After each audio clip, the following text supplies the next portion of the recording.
22 years ago today, a barge hit the bridge. This is what it looked like then. A portion of the causeway fell into the bay.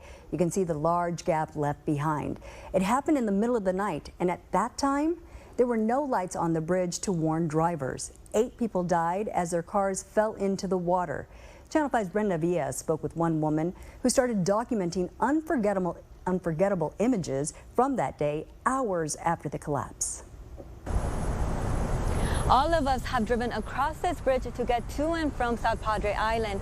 On this day, 22 years ago at 2 a.m., a barge hit it and a large section fell into the water. 8 people died that day.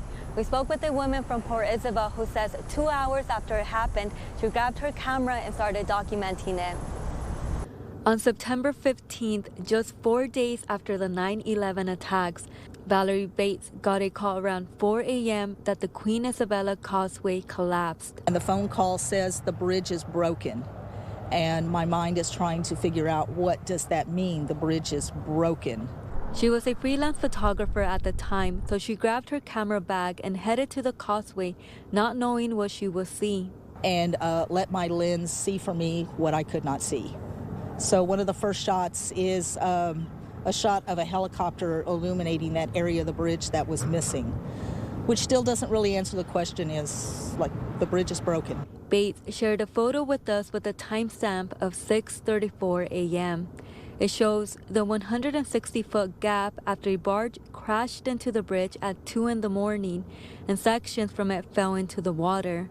In the darkness of the early hours, drivers couldn't see what was ahead and drove into water below. 8 people lost their lives.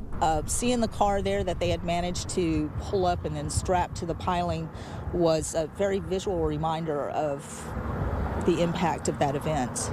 An impact that will make life different for everyone living in Port Isabel and in South Padre Island. Certain utilities were out on the island because the bridge is what delivers them, water and things like that. Everybody's trying to be on their cell phones to try to find people. Early days of trying to figure out how to communicate without the instant connection with Facebook and other social media. Bates says people who lived on the island had to take a ferry back and forth every day until the bridge was rebuilt. Reconstruction took about 50 days. She documented all the way until the reopening of the bridge. She tells us it took a while for people to get comfortable driving across the bridge again.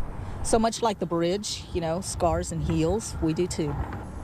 Bates says the bridge is a reminder of that day and how connected the community got, and says she shares history through her photos so new generations can see how our local roads came to a stop. In Port Isabel, Brenda Villa, Channel 5 News.